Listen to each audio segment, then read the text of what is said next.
most importantly, they've made our country very safe. And internationally, they've made it even more safe. As bad as when you see Chicago and the cities, as bad as they are, much worse internationally. We're going to end up in World War III because she's incompetent. This is just too fun to cover right now. I didn't think that the DNC would be any fun to cover. I thought it was going to be a tedious mess, if I'm going to be completely honest, because watching the RNC, that's exactly what it was. It was just boring. It was literally like watching a church service where they're just reading out, thank yous for the congregation. I got to see that stuff a lot growing up. But the fun thing that's happening right now is, again, Donald Trump is just losing his mind. The fact that this is a 4-day event, and through all 4 days, you can tell that he's been watching the entire thing, even though he's just like, I just got a clip from the DNC. Yeah, sure you did, buddy. I think that you're adding to those ratings that you're so obsessed with. But that being said, I think that it's kind of hilarious how CNN is finally kind of covering this stuff, because online, this has been a thing for the entire duration of the election, but now you're starting to see CNN kind of cover things that most streamers and, people that search these things out tend to go after. So I kind of am enjoying that a lot. So why not enjoy some actual media coverage, which legacy media coverage. I'm media. Come on. Let's not denigrate myself. And yeah. From Governor Tim Walz as he accepted his party's nomination for vice president. I want to go to Caitlin Collins, who spent a lot of time with the Minnesota delegation tonight. What was the response to the governor's speech? Yes, I think I'm an honorary delegate at this point because we've been hanging out with the Minnesota delegation this entire convention.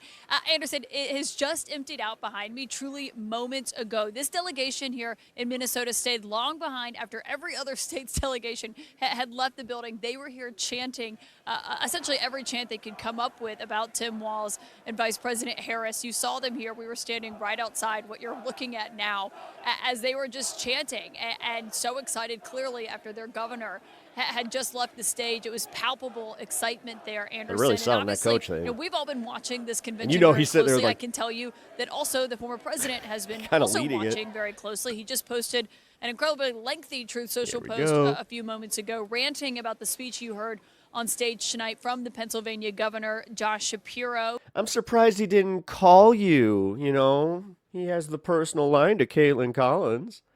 He was saying that even though Trump is claiming he is the best friend of Israel and saying that Vice President Harris hates Israel, even though just last night, about 24 hours ago on that stage, we were listening to her Jewish husband, Doug Emhoff, talk about how she makes brisket for them on Shabbat. But what it really does tell you, Anderson, regardless of what Trump said in that post, is that he is watching this convention just as closely as everyone else. And one thing I'm told that has irked him and his campaign are the constant references that you've seen almost every day of this convention to Project 2025. You saw a state senator from Michigan brought out an entire book that she had supersized about the proposals from the Heritage Foundation. We saw it referenced tonight by Kenan Thompson, the SNL star, as he was making fun of what a second Trump term would look like. Trump has repeatedly tried to distance himself from Project 2025, even though dozens of his...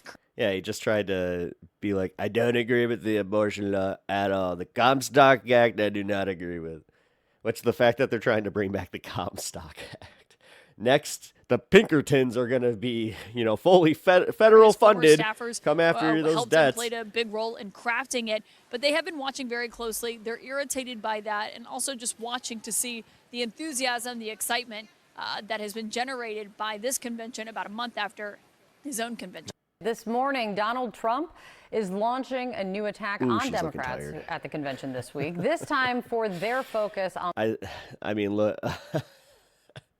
I really try not to. I try not to comment on looks, but oh man, she is looking beat. The controversial Project 2025 and linking Donald Trump to it. CNN's Kristen Holmes is in Arizona, where Trump is campaigning today. Kristen, what is he saying this morning? I hope she's going on vacation after this.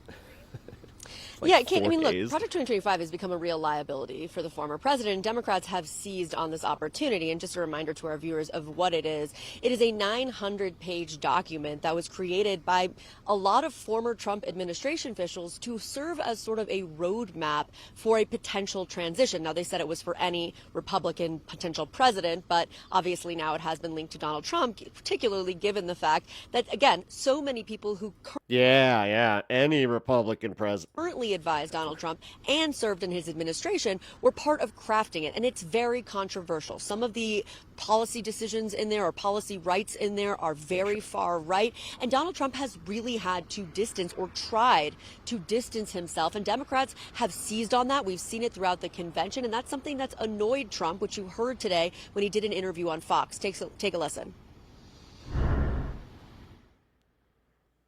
No idea what it was. A group of people got together. They drew up some conservative values, very conservative values, and in some case, perhaps they went over the line, perhaps they didn't. I have no idea what Project 25 is.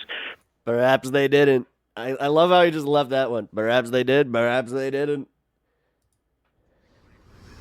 How does anybody call John Kerry a flip-flopper where this guy, like, he never takes a solid stand, so it's like you can't... Is that the thing? Like, you can't be mad at him because he doesn't take a stance?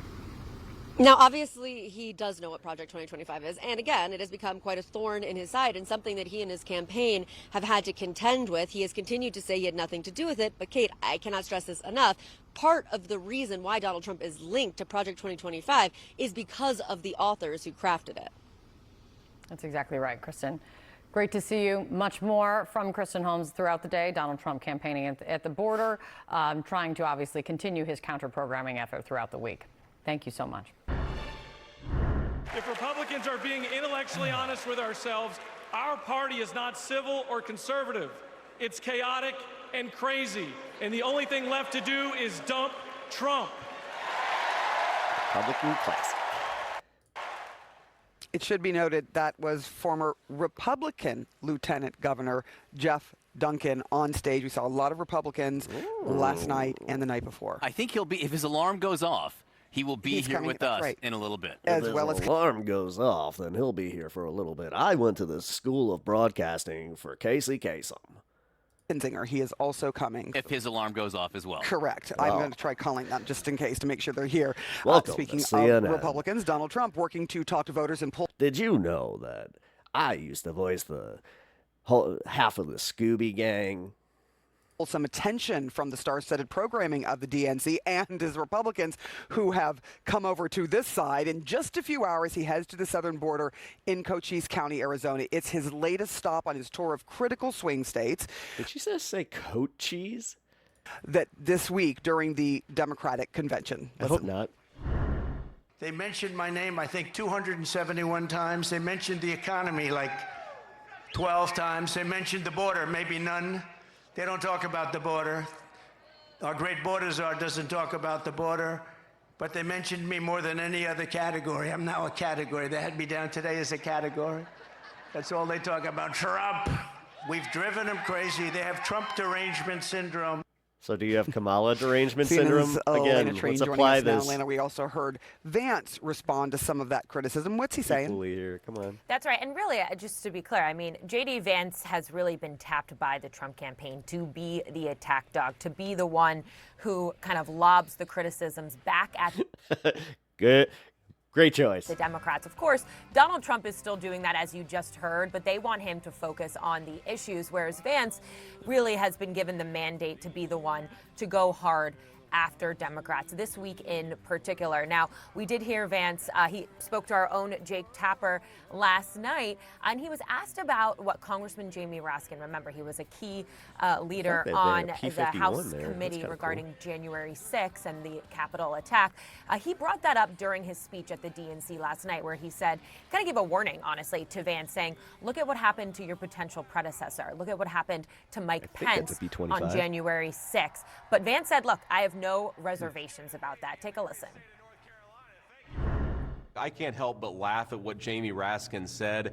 These are people who somehow always make themselves the victims. I have no reservations about taking this job because I know that if we make Donald J. Trump president of the United States, he's going to deliver rising wages. Sorry about that. I just realized that he was probably licking his nuts. Lower prices and a secure border. That is all worth it for me, whatever the media or Jamie Raskin says about me.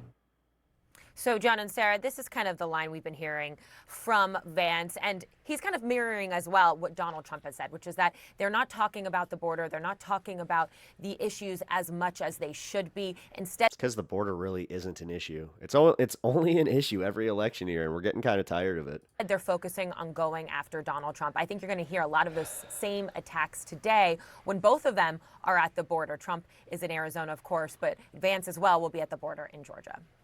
So Trump is in Arizona, as you say. Robert Kennedy Jr. is going to be in Arizona today in a speech where everyone's expecting him to, I guess, endorse Donald Trump.